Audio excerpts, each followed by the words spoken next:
स्वागत है इस नए वीडियो में। मैं रोहित देसाई को फाउंडर ऑफ जेबी एक्सपर्ट्स। इस वीडियो में हम डिस्कस करते हैं कि अगर हमारे पैसे दुनिया में कहीं पे फंस गए क्योंकि उधारी के चक्कर में, तो हमें करना क्या होगा और कौन सी इंश्योरेंस हमें बचा सकती है। तो पहली चीज़ आती है कि ट्रेड इंश्योरेंस ले लो, सो दैट अगर कल जाके कहीं पे मैंने किसी को उधारी दी, अगर वो बंदा भाग गया या वो खुद ही लुट गया, तो फिर मुझे कम से कम पैसे तो कहीं से तो आएंगे, राइट। तो ये चीज़ क्या होता है कि अगर आपके बायर कभी पैसे नहीं दे पाया किसी भी कारणवश, वो खुद भी बैंक करप्ट हो सकता है या उसकी नीयत साफ नहीं है, उसको देने पैसे देने की नीयत ही नहीं है, तो फिर आपके पैसे बहुत ख़राब से फंस सकते हैं। और दूसरा क्या होगा कि अभी बांग्लादेश का मूवमेंट है, अभी बांग्लादेश में काफ़ी कुछ इशू चल रहे हैं, साथ ही साथ श्रीलंका में इशू हो गया था पहले, पाकिस्तान का तो इशू अभी भी है। तो ऐसे कहीं पे अभी फिर यूक्रेन का वॉर हो गया, गाज़ा का वॉर हो गया, तो ऐसे काफ़ी सारी चीज़ें अगर आप देखोगे ना, वॉर के वजह से भी काफ़ी लोगों की काफ़ी बिजनेसेस डिस्टर्ब हो सकते हैं और वहाँ पे पैसे फंस सकते हैं। तो उस सिचुएशन में आपको करना क्या होगा कि अगर आपने इंश्योरेंस ले रखी है, उधारी दे रहे हो, तो कम से कम ये इंश्योरेंस लेके रखना, सो दैट कल जाके कि हाँ भाई अगर क्लाइंट भाग गया या कुछ भी हो गया, कम से कम मेरे पैसे तो वापस आ जाएंगे। हाँ, अगर ये इंश्योरेंस लिए नहीं रखी तो फिर चलो, फिर भगवान के भरोसे पे रह जाओ, और क्या। अगर सब कुछ ठीक होगा, अगर उसका वो अगर बच गया वॉर में या कहीं और में, तो फिर वो दे देगा आपको पैसे, वरना तो फिर वो भी गया। तो क्या होता है ना, काफ़ी लोगों की, हमारी इंडियन में एक नेचर है, काफ़ी लोगों को मैंने देखा है कि उधारी भी देनी है, रिस्क भी लेना है और इंश्योरेंस भी नहीं लेनी। तो इंश्योरेंस लेने के टाइम पे ये लॉजिक होता है, सर इतना अभी ऑलरेडी इतना उधारी है, इतना उधार में दे रहा हूँ, इतना लॉस हो रहा है, अभी इंश्योरेंस भी लूंगा तो मेरा प्रॉफिट कटेगा। अरे प्रॉफिट तब आएगा ना जब आपको पैसे आएंगे। अगर पैसे नहीं आए तो जो प्रॉफिट आने वाला था वो भी पूरा लॉस में चला जाता है, और साथ के साथ आपका प्रिंसिपल भी डूब जाता है। देखो क्या होता है ना, 10-15%, 20% आपको एडवांस में मिल सकता है, मगर आज के टाइम पे कौन सा बिजनेस है जो 80-20% पैसे से पूरा इन्वेस्टमेंट निकाल सकते हैं। देखो, माल निकालने के लिए या माल बना के भेजने के लिए हमारा तो पैसे लगने वाले हैं ना, रॉ मटेरियल पे लगेंगे, शिपिंग पे लगेगा, सब कुछ लगेगा, फिर उसके बाद हम लोग मटेरियल बना के भेजते हैं। अभी कौन सा बिजनेस ऐसा है कि भाई मुझे ना 20% एडवांस में ही ना पूरा लॉस में कवर कर लेता हूँ, ऐसा तो होगा ही नहीं। कम से कम अगर आप 80% लेते हो, 20% आपका प्रॉफिट है, चलो ठीक है, मैंने प्रॉफिट भी डुबा लिया। लॉजिक ये होना चाहिए कि अगर मेरा प्रॉफिट नहीं है, चलो मैं नया प्लेयर हूँ, मेरा भी थोड़ी बहुत बिजनेस चाहिए मुझे, तो उस चक्कर में आप अपना प्रॉफिट छोड़ो, वो भी नहीं छोड़ना चाहिए, क्योंकि तो उधर हम लोग यहाँ पे चैरिटी तो नहीं कर रहे हैं, राइट। यहाँ पे दान करने के लिए या लंगर लगाने के लिए हम लोग यहाँ पे बैठे नहीं है, हम लोग बिजनेस बनाने के लिए, हम लोग पैसे बनाने के लिए बैठे हैं। तब अभी मेन इंटेंशन ये होता है कि हमें प्रॉफिट चाहिए। चलो ठीक है, प्रॉफिट नहीं मिल रहा, कम से कम प्रिंसिपल तो मिल जाए। यहाँ पे वो भी नहीं मिल रहा, अगर पैसे डूब गया तो क्या करोगे, तो ऑप्शन ही नहीं है। तो जब आप उधारी में किसी बिजनेस निकालते हो, अगर यहाँ पे काफी लोगों को मैंने देखा है, बड़े दिलदार लोग हैं, प्याज एक्सपोर्ट करते हैं। देखो, प्याज एक ऐसी चीज है ना, जब काटोगे ना तो आंख में आंसू आएगी, साथ ही साथ जब बेचोगे और अगर उसके पैसे नहीं आए तो उसमें और ज्यादा आंसू आएगा। तो ये सोच समझ के आपको करना पड़ेगा। काफी लोग, मैं 2-3 लोगों को जानता हूँ, बड़ी बुरी हाल पे फंसे हैं आज के टाइम पे। तो क्या बताऊँ, काफ़ी कुछ सिनेरियोज आ जाते हैं, क्योंकि इतने कंपनीज को हम लोग कंसल्ट करते हैं ना, तो बहुत रोना धोना देखना हो गया था मेरे आज ही। काफ़ी कंसल्ट मैंने 2-3 मीटिंग लिया आज, तो बड़ी बुरी हाल रही उनकी। तो ये सोच समझ के आपको करना पड़ेगा कि हाँ, कम से कम इंश्योरेंस एक ऐसी चीज़ है ना कि अरे गाड़ी का इंश्योरेंस नहीं कराते, हेल्थ इंश्योरेंस नहीं कराते, टर्म इंश्योरेंस नहीं कराते, क्यों नहीं कराते। यही है कि हाँ पैसे लगते हैं। अरे पैसे, अगर कल कुछ हो गया आपको, कम से कम आपके पीछे जितने भी लोग हैं उनके लिए कुछ तो छोड़ के जाओगे, वरना क्या होगा कि सबको कर्जे में छोड़ के चले जाओगे और उनका जिंदगी बदतर बन जाएगी, क्योंकि आप अकेले थे कमाने वाले। ऐसे ही इंश्योरेंस के बारे में, इंश्योरेंस एक ऐसी चीज है कि अब एक मैं हमेशा बोलता हूँ, दान पेटी में जो पैसे डालते हैं ना, हम भगवान के सामने मंदिर जाते हैं, दान पेटी में पैसे डालते हैं, भैया देखो क्या है ना, मेरी ऐसी ऐसी सिचुएशन है और मुझे बचा के रखना। बस ये वही चीज है। इंश्योरेंस कंपनी में हमें क्लेम के लिए नहीं सोचना है कि हाँ यार अगर कल जाके क्लेम होगा, ऐसा नहीं। इंश्योरेंस ले लो, अगर मेरे बुरे टाइम आ गया तो कम से कम ये साथ देंगे, बस ये उम्मीद पे आप रहो। क्योंकि भगवान के पास भी ऐसे ही होता है कि भैया तकलीफ में है तो ताकत दो या हमें तकलीफ से निकालो, दो ही चीज होती है, राइट। तो ऐसे ही इंश्योरेंस कंपनी का भी काम है। आपको ये नहीं बोलता कि कल जाके आपको क्लेम करने के लिए आप इंश्योरेंस कंपनी ढूंढो, मैं ये बोलता हूं पहले इंश्योरेंस ले लो, सो दैट कल जाके कुछ गलत हो गया तो कम से कम ये बैकअप के लिए रहता है, राइट। तो यहाँ पे क्या चीज़ें कवर नहीं होगी? अगर मेरी बेवकूफ़ी की वजह से या मेरी गलती की वजह से अगर मैंने कुछ गड़बड़ी करी तो और बायर ने उसमें हाथ खड़ा कर दिया, तो फिर वो चीज़ें यहाँ पे काम नहीं आएगा। इसमें बिल्कुल डिफ़ॉल्ट होना चाहिए और बायर रिस्पॉन्ड नहीं करना चाहिए, उस हिसाब से आपको पेमेंट वापस मिलेंगे। इसके बाद आता है कि यहाँ पे अगर कोई बड़ी न्यूक्लियर वॉर हो गया, हमको पता था पहले वहाँ पे वॉर होने वाला है, कोई बड़े बड़े मेजर पावर्स वहाँ पे ऑलरेडी इन्वॉल्व है, तो तब जाके मैं उस कंट्री में एक्सपोर्ट करने का प्लान करता हूँ, तो भी मेरे पैसे फंस सकते हैं। तो यहाँ पे दूसरा क्या है कि अगर बायर की गलती नहीं है, बायर तो पैसे देने के लिए तैयार है, मगर आपका कोई ऑपरेशनल मिस्टेक है, उसकी वजह से आपका पैसा इंडिया में नहीं आ रहा है, तो फिर इंश्योरेंस कंपनी आपको पैसा नहीं देगा। क्योंकि यहाँ पे कोई रूल्स ऐसे होंगे, काफ़ी बार ऐसा होता है कि कंट्री टू कंट्री इशू हो जाता है। बायर तो पैसे देने के लिए खड़ा है, मगर वो रूटिंग जो होती है ना, क्योंकि मैंने दुबई पार्टी को मैंने इन्वॉइस किया हुआ है और अभी पैसे जब दुबई से आने वाले थे, कोई बैंकिंग सिस्टम काम नहीं कर रहा। तो मेरा बैंकिंग सिस्टम काम नहीं कर रहा, मतलब उसका बायर का तो कोई मिस्टेक नहीं है यहाँ पे। तो फिर आप इंश्योरेंस कंपनी को ना ये जाके ये नहीं बोल सकते कि भैया बायर मुझे पैसा नहीं दे रहा, आप दो। तो बायर तो देने के लिए तैयार है, मगर आप अपना बैंकिंग सिस्टम सुधारो, फिर आपको पैसे मिल जाएंगे, राइट। तो दूसरा यहाँ पे आता है कि अपफ्रंट जो मेथड्स होते हैं, जो कैश ऑन एडवांस होते हैं, पैसे मिल चुके हैं फिर भी जाके इंश्योरेंस कंपनी को बोलते हैं पैसे नहीं दिए। तो क्या होता है ना, काफ़ी लोग यहाँ पे डेढ़ शाने लोग होते हैं, तो काफ़ी कुछ चूना के बकेट ना वो लेके चलते हैं, चूना साथ में लेके चलते हैं सबको लगाने के लिए। तो वो बायर को भी लगाएंगे, सप्लायर को भी लगाएंगे, इंश्योरेंस कंपनी को भी लगाना चाहते हैं। तो क्या होता है ना, काफ़ी लोग इतने आजकल इतना स्कैम वगैरह होता है, तो सबको पता है कि कहाँ चीज़ें क्या हो सकती है, तो उसको वो लोग प्रोटेक्ट करके चलते हैं। तो अगर ऐसा कोई इरादा है तो पहले छोड़ दो, क्योंकि नॉर्मली एक्सपोर्ट इंपोर्ट इंडस्ट्री में ऐसे गड़बड़ी होने के चांसेस बहुत ही कम होते हैं, क्योंकि लोग सबको पता है कि ये सारा पूरा सिस्टम पता है सबको, और यहाँ पे कोई गड़बड़ी होती नहीं है। अगर यहाँ पे कहीं पे बायर फाइनेंशियल ट्रबल में आ जाता है और पहले ही पता था वो बैंकरप्ट होने वाला है या उसका दिवाला निकलने वाली है, तो ऐसे वाले बायर को अगर आपने इंश्योरेंस मतलब सप्लाई कर दिया है, तो फिर तभी भी आपको इंश्योरेंस नहीं मिलेगी। तो क्या होता है ना, इंश्योरेंस की एक फंक्शनलिटी के बारे में मैं बताता हूँ आगे, मगर ये चीज़ें भी आपको कवर नहीं होगा। इसके अलावा क्या है कि अगर आपने एक पार्टी को बिल किया, दूसरे पार्टी को माल बेचा, अभी जिसको माल ही नहीं मिला वो तो पैसे कैसे देगा? वो तो बिल्कुल लॉजिक वाली बात है। मगर आपकी इंटेंशन सही नहीं है, तभी भी आपको इंश्योरेंस नहीं मिलेगी।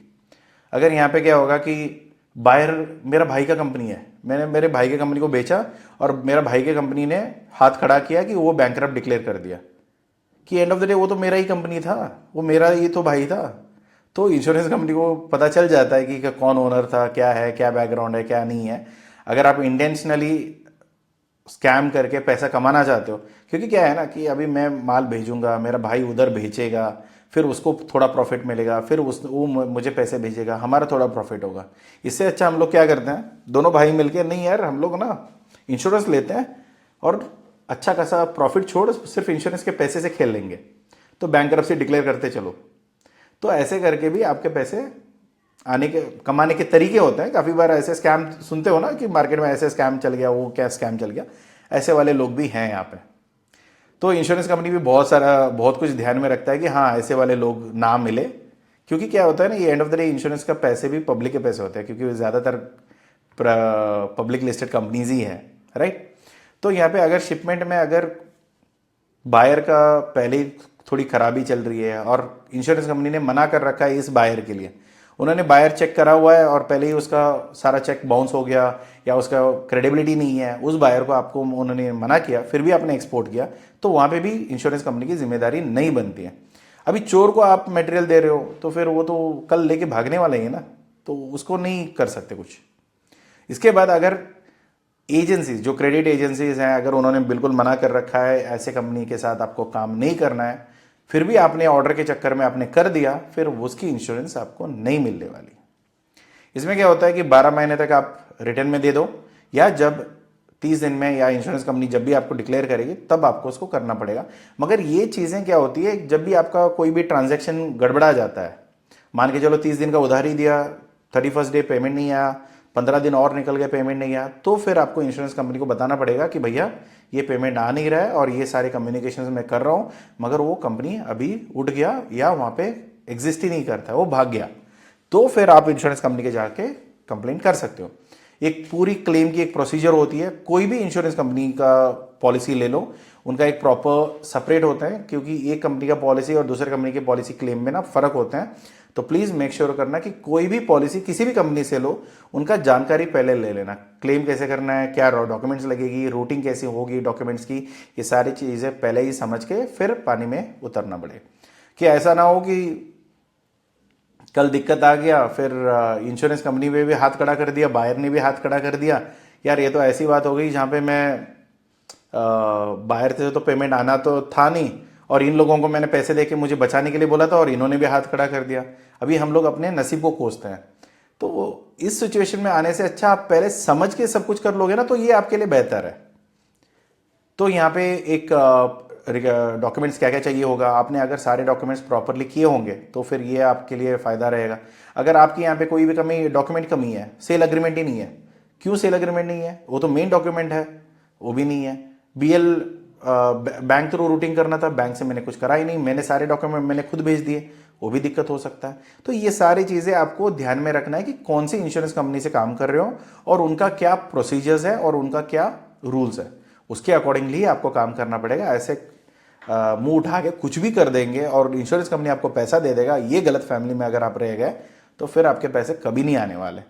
इसके अलावा इंश्योरेंस की इनवॉइसेस हो सकते हैं, डॉक्यूमेंट्स हो सकते हैं। कॉन्ट्रैक्ट तो बिल्कुल लोग नहीं कर रहे आज के टाइम पे, कर लो यार, वरना आपकी बहुत बुरी हाल हो सकता है।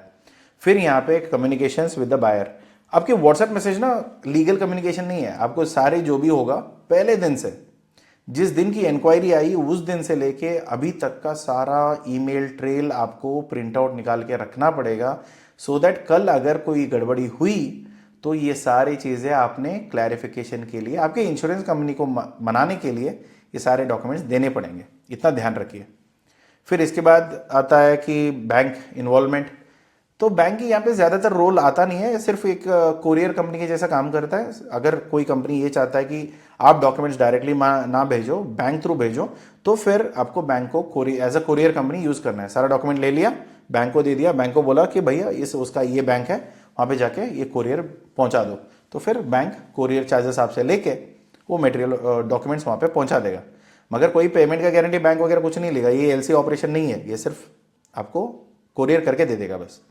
उसका जो भी कॉपी रहता है ना, एक्नॉलेजमेंट, हाँ मैंने ये सारे डॉक्यूमेंट लिए हुए हैं और ये डॉक्यूमेंट सारे मैंने इस बैंक को हमने कोरियर कर दिया है, उसका जो लेटर ऑफ कम्युनिकेशन मिलता है बैंक की तरफ से आपको, वो डॉक्यूमेंट आपको अगर कल जाके क्लेम लेना है तो फिर आप वो डॉक्यूमेंट आप इंश्योरेंस कंपनी को दे सकते हो, सो बोलने के लिए कि भैया मैंने सारे डॉक्यूमेंट बैंक से कराया और बैंक ने ये सारे डॉक्यूमेंट्स उसको भेजे और ये प्रूफ है बैंक का, तो यहाँ पे मैंने कोई गड़बड़ी नहीं करी, बाकी अगर कुछ डाउट है तो बैंक से बात कर लो। तो ये चीज़ें आपको सॉर्ट आउट हो जाता है। फिर इसके बाद मेन रिस्पॉन्सिबिलिटीज़ यहाँ पे देखो क्या है ना, सारे डॉक्यूमेंट्स क्लियर रखना चाहिए, आपका नीयत साफ होनी चाहिए, पहली चीज़ तो ये है, क्योंकि इंश्योरेंस कंपनीज आपकी भलाई के लिए है, उनको लूटने के लिए नहीं है।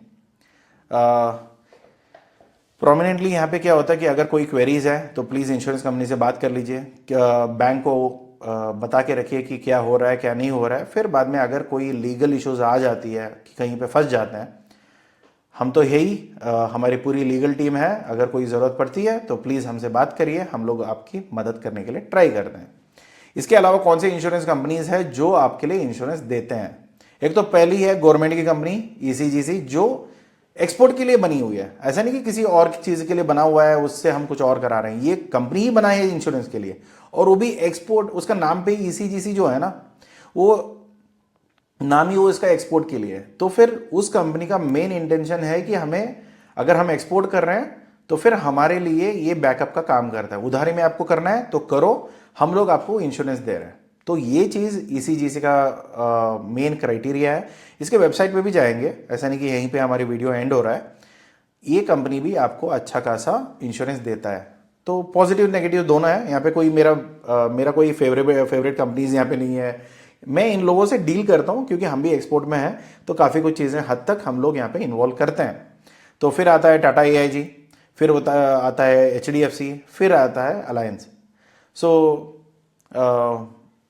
यहाँ पे इन चारों कंपनी के अलावा भी काफ़ी कुछ नए कंपनीज आ रहे हैं जो ट्रेड क्रेडिट देते हैं, तो फिर भी चीज़ें देख सकते हो कि हाँ इसके अलावा सिर्फ यही चाह रहे क्या, इससे अलावा भी है, आप थोड़ा ढूंढ लीजिए। अगर आपको कोई जान पहचान में है जो इंश्योरेंस करा के दे सकता है तो फिर बहुत अच्छी बात है। चलते हैं वेबसाइट्स पे, देखते हैं वहाँ पे। जो मैं बता रहा था ट्रे ECGC, वो यही कंपनी है जो उनकी ऑफिशियल वेबसाइट है ये। तो यहाँ पे जाके आप क्या कर सकते हो, इनकी ऑफिसेज हर जगह पे है। अगर आप नॉर्थ रीजन में रहते हो,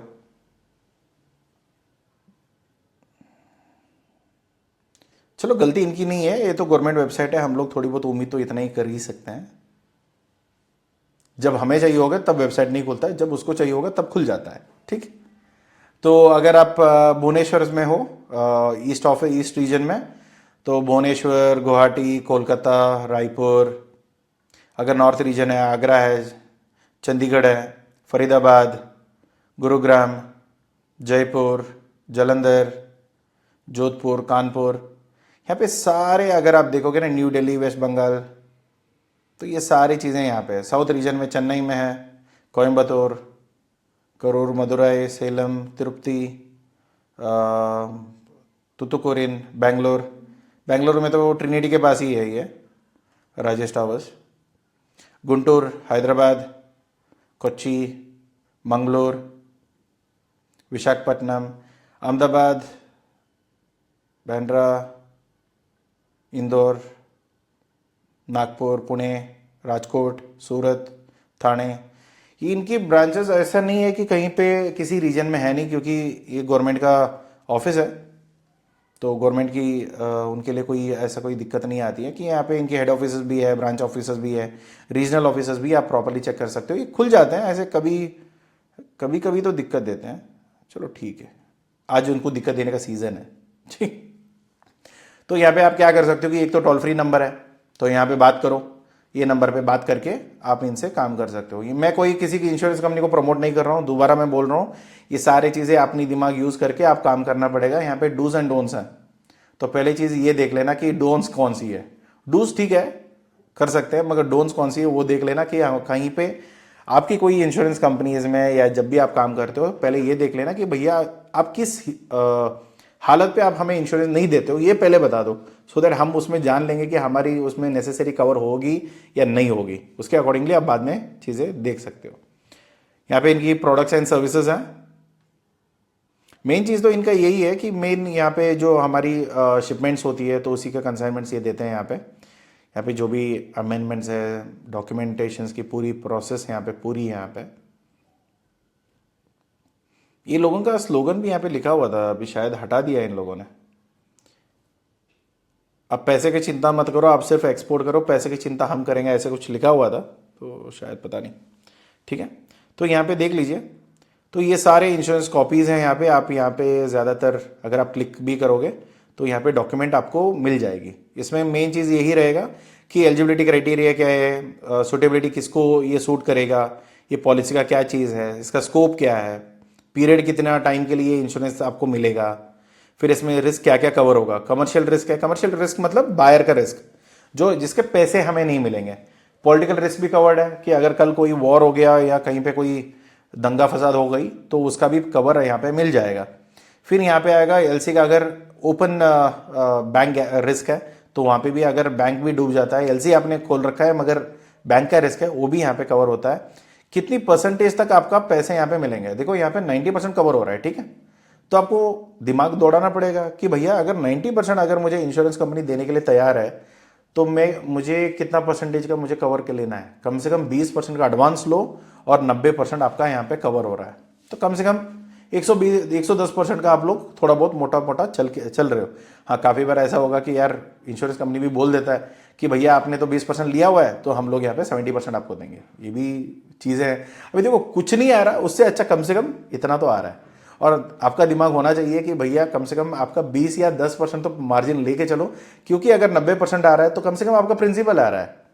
ऐसा नहीं हुआ कि कुछ लॉस हो गया, लॉस नहीं होना चाहिए। अगर प्रॉफिट नहीं आया तो प्रॉब्लम, प्रॉफिट नहीं हुआ तो ठीक है, लॉस नहीं झेलना चाहिए, क्योंकि कंपनीज लॉस में ही डूब जाती है।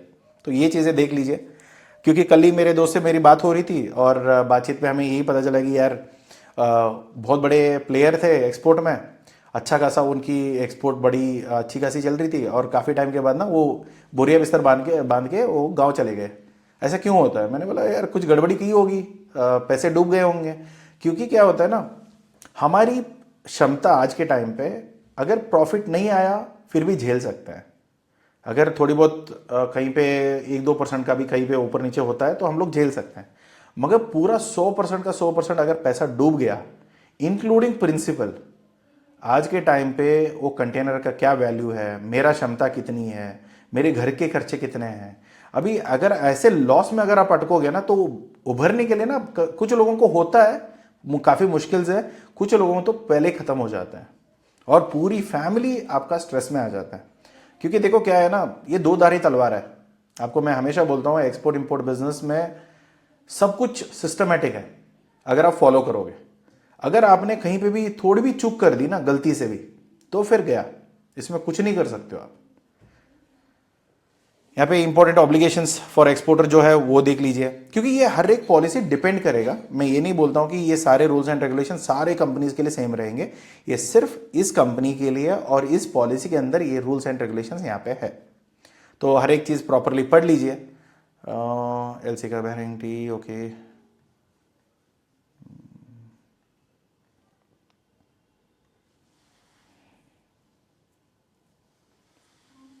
ठीक है, मेजरली ये सब कवर हो जाता है। तो ऐसे ही आपको देखना पड़ेगा कि आपकी कंपनी के लिए ये कौन सी सूटेबल पॉलिसी है, उसके अकॉर्डिंगली आप देख सकते हो। कि अगर आप छोटे एक्सपोर्टर हो, आप एक एक्सपोर्टर टर्न ओवर के ऊपर आपको पॉलिसी लेना है, तो उसके अकॉर्डिंगली आप प्लान करके आप ये सारी चीज़ें पढ़ लीजिए, देखिए, फिर बाद में आप इसको एग्जीक्यूट करिए। ठीक है, प्रोडक्ट्स एंड सर्विसेज में सारे पॉलिसीज इनके यहाँ पे है। अगर पहले इनके ऑफिस जाने से पहले आप प्रिंट आउट ले लो, समझ लो, फिर उनको जाके पूछ लेना कि भैया हमें बताओ कि ये इंश्योरेंस हमें लेना है तो कैसा है क्या है। अगर एक इंश्योरेंस की इनकी एक ऑफिस है, मान के चलो अभी बेंगलोर का ऑफिस है, कोई बंदा ठीक से जवाब नहीं दे रहा, तो ठीक है, कोई और नज़दीक वाली ब्रांच जो है वहाँ से बात करो, या हेड ऑफिस इनकी है वहाँ पे जाके बात करो। कहीं से भी बात करके, कम से कम टोल फ्री नंबर पे बात करके इनका सारा चीज़ें देख के फिर आप ले सकते हो।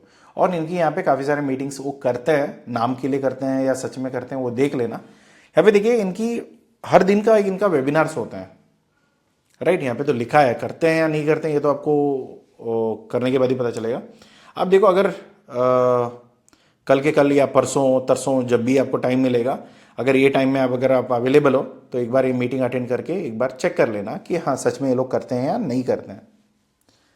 तो फिर यहाँ पे सर्विस ब्रांचेस है, कस्टमर केयर सपोर्ट है, मीडिया रूम है, तो और कुछ अलावा अगर कुछ आप समझना चाहते हो तो यहाँ से कर सकते हो। ये गवर्नमेंट की एंटिटी है, थोड़ी बहुत आपको सर्विस गवर्नमेंट वाली फीलिंग दे तो देगी, ऐसा नहीं कि फटाक से कुछ भी करके आपको दे देंगे।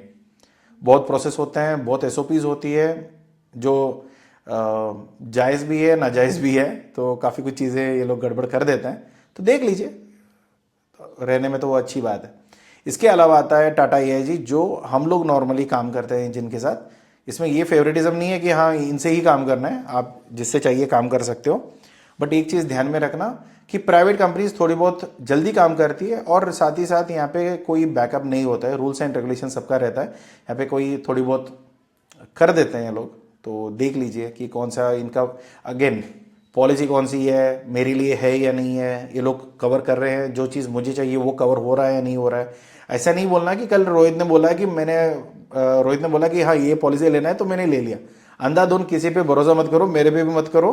तो ये चीज़ें सोच समझ के, जो भी पॉलिसी आप ले रहे हो सोच समझ के लेना, वरना कल आके मेरा गला पकड़ोगे यार आप लोग। फिर ये HDFC का वेबसाइट है, तो यहाँ पे देख लो कि क्या चीज़ें कवर होती है। थोड़ी इसको मैं जूम कर देता हूँ, हाँ।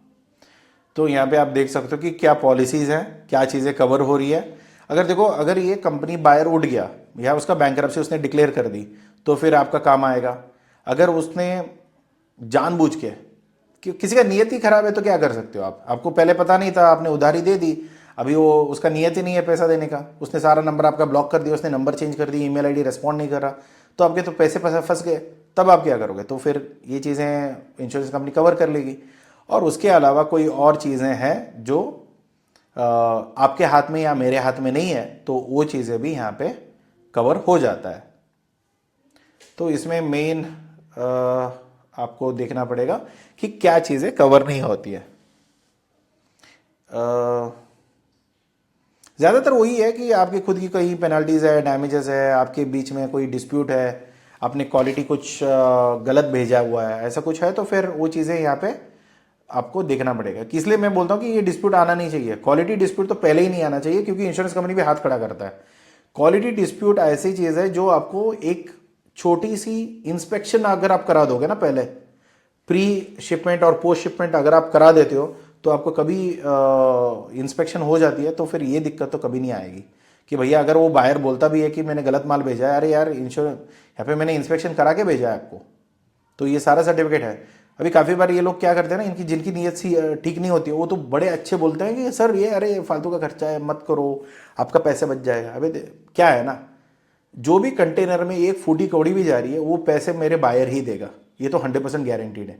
भले वो मैं 2 बार इंस्पेक्शन कराऊं या इंश्योरेंस लूं या कुछ भी लूं, ये सारे खर्चे जितने भी मैंने इनको डालने हैं ये एंड ऑफ द डे मुझे मार्केट से ही वापस लेने हैं। इतना दिमाग में रख, घर से एक पैसा भी हम लोग यहाँ पे नहीं लगाते हैं।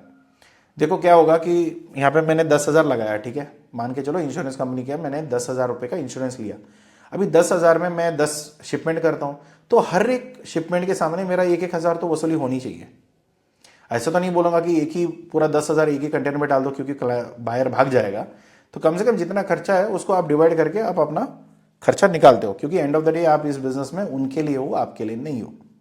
तो ये सारी चीज़ें देख लीजिए, जो कवर होता है, जो चीज़ें कवर नहीं होती है, नहीं ये तो मुझे बायर का इंस्पेक्शन का भी अगर कोई दिक्कत है तो फिर मुझे चाहिए, तो फिर ये कंपनी पॉलिसी काम में नहीं आएगा।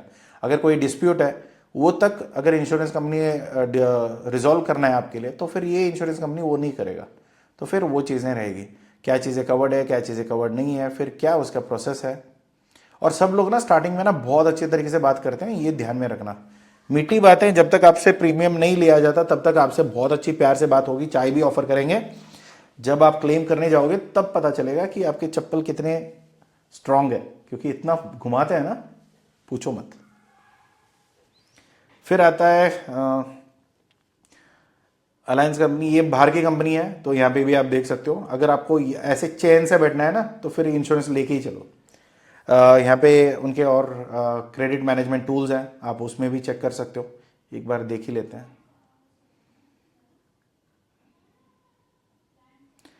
इसमें कैसे कैसे आप इंश्योरेंस ले सकते हो, कैसे चीज़ें हैं वगैरह वगैरह आप देख सकते हो, ठीक।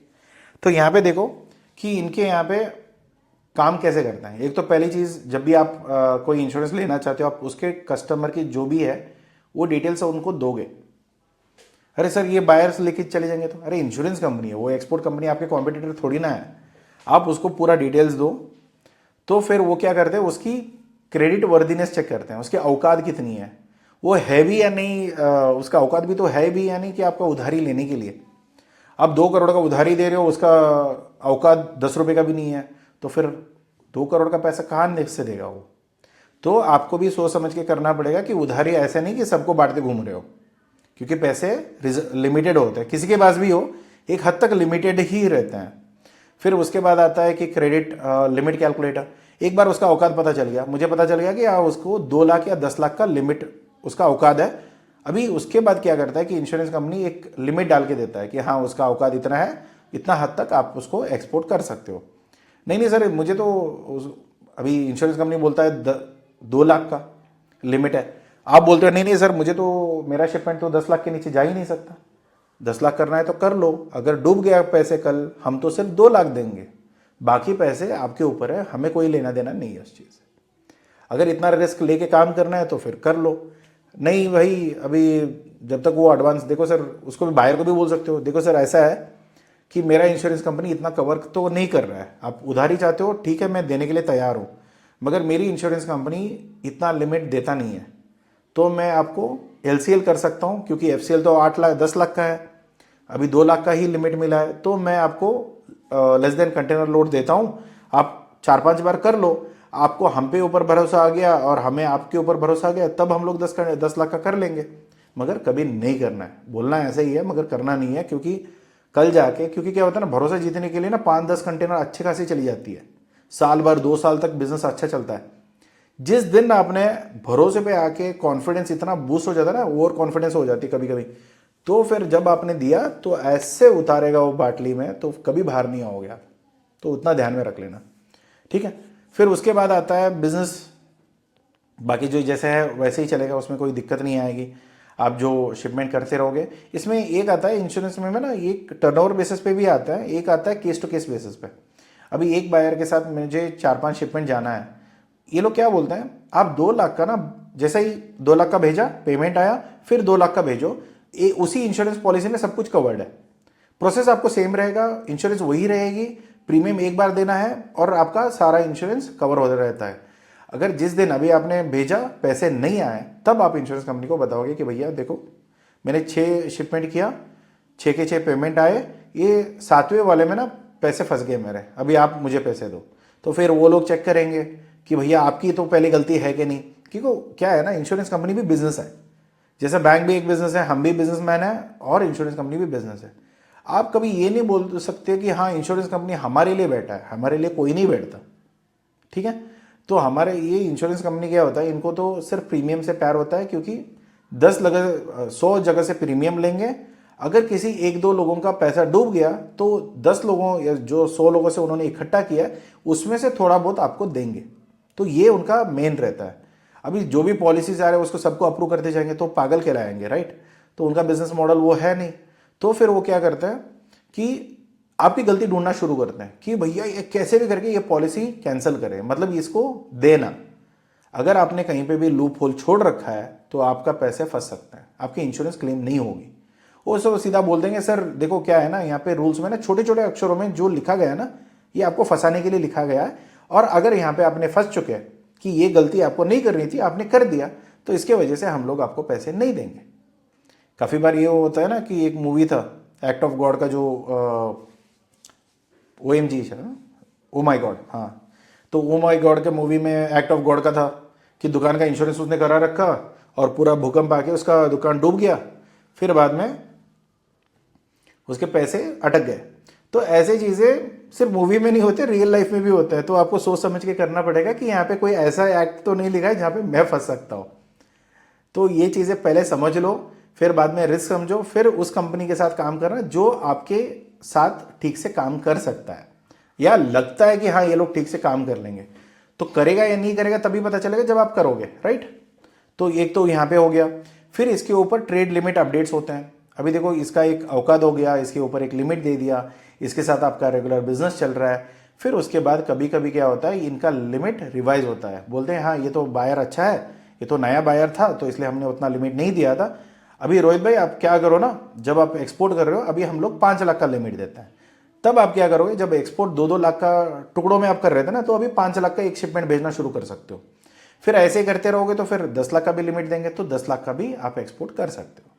तो ये चीज़ें अगर आप तब तक अगर आपने पैसे कमा लिए, उसने भी के पैसे कमा लिए, वो भी एडवांस देने के लिए तैयार हो गया, तो फिर आपको इंश्योरेंस कंपनी को टाटा बाय बाय बोल सकते हो। इनका कोई तब उसकी ज़रूरत नहीं है जब आपको एडवांस पैसे मिल रहे हैं। अभी एडवांस पैसे मिलने के बाद भी मैं इंश्योरेंस कर रहा हूँ, यार बेवकूफ़ी होगी ना, पैसे तो पहले ही मिल रहे, क्यों ले रहे हो, राइट। तो इंश्योरेंस उस टाइम पे जरूरत नहीं है जब आपके पैसे, क्या रिस्क है उसके ऊपर इंश्योरेंस होती है। अभी गाड़ी में चला रहा हूँ, गाड़ी अगर ठुक गई तो कौन पैसे देगा, तब इंश्योरेंस कंपनी चाहिए। गाड़ी ही नहीं है तो फिर इंश्योरेंस किस बात की, क्या ठुकेगी तब, तो कुछ नहीं। तो बेसिक कॉमन सेंस वाली बात है, वरना तो लोग कमेंट में कुछ भी लिख देते हैं। तो दूसरा है कि बिजनेस बिल्डिंग। तो देखो एक बार पोटेंशियल नया बायर है, एक बार कॉन्फिडेंस आ गया, सारे एग्रीमेंट्स वगैरह हो गए। अगर काफ़ी बार ऐसा हो गया कि बायर का कोई उन्होंने ठुकरा दिया, तो उस बायर के साथ कभी मत काम करना। अगर उन्होंने बोल दिया इस बायर का कोई औकात नहीं है, नया बायर है, कुछ भी इसके साथ हो सकता है, क्या पता ये नया बायर इसलिए भी है क्योंकि इसने पुरानी कंपनी बंद करके, वो भी किसी का पैसे खा के बंद करके नया कंपनी शुरू किया है, काफ़ी रीज़न हो सकते हैं। तो संभाल के आप काम करना है, क्योंकि ऐसे ठगने वाले लोग, स्कैमर्स बहुत भरे पड़े आज के मार्केट में। तो सोच समझ के जो भी करोगे सोच समझ के करना। अगर आपको चाहिए होगा कोई क्रेडिट वर्दीनेस चेक करना है, इनका औकात चेक करना है, तो प्लीज़ हमें बता सकते हैं, हम उनकी पूरी कुंडली निकाल के आपको दे देंगे। फिर उसके ऊपर आप डिसाइड कर सकते हो। अभी 5-10 हज़ार के लिए कभी मत सोचना कि कल जाके आप 2 लाख 4 लाख 5 लाख या 10 लाख या करोड़ों में आप फंसा सकते हो। तो उसके सामने 5-10 हज़ार कुछ भी नहीं होता है। आप उतना करके सोच लो कि भैया, वो होता है ना कि भगवान की जो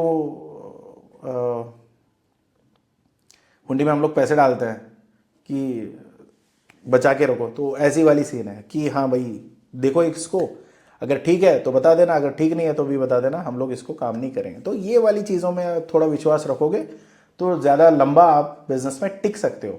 कि वरना क्या होगा, गलती हो गई, पैसे डूब गए, चलो भाई एग्जिट मारो इसमें और कहीं जाके नौकरी कर लो, क्योंकि आपसे नहीं होगा। तो अभी जो भी उम्मीद आपने सोच के एक्सपोर्ट इंपोर्ट में उतरते हो ना, तो छोटी भी बड़ी गलती बदल जाती है, तो वो थोड़ा ध्यान में रख के करो।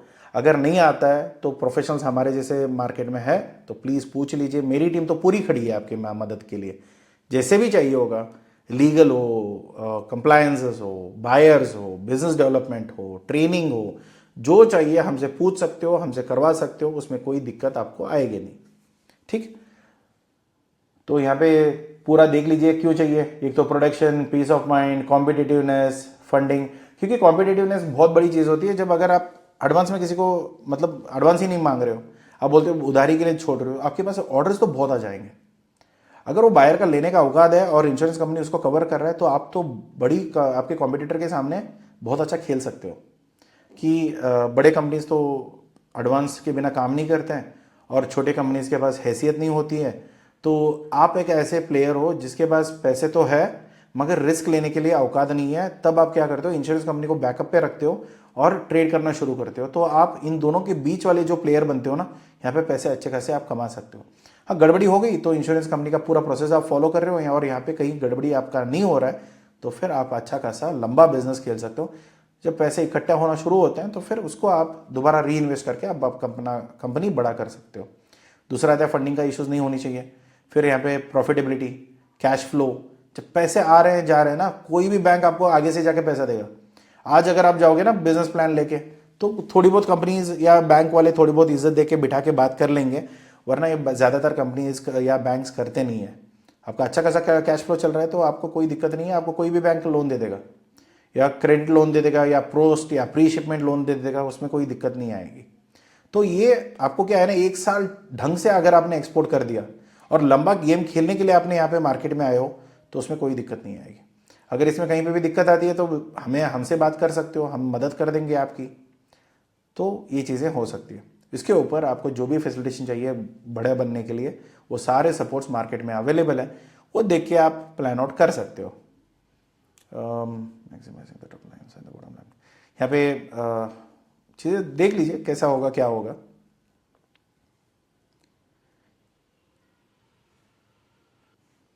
इस एग्जाम्पल पे यहाँ पे अगर आप देखोगे ना, तो इनके साथ काम करने के क्या फ़ायदा है कि यहाँ पे आपने इतना पैसा कमाया, यहाँ पे भी आपने कुछ प्रॉफिट या लॉस नहीं हुआ, मगर यहाँ पे जाके ना आपका इन्वॉइस डूब गया।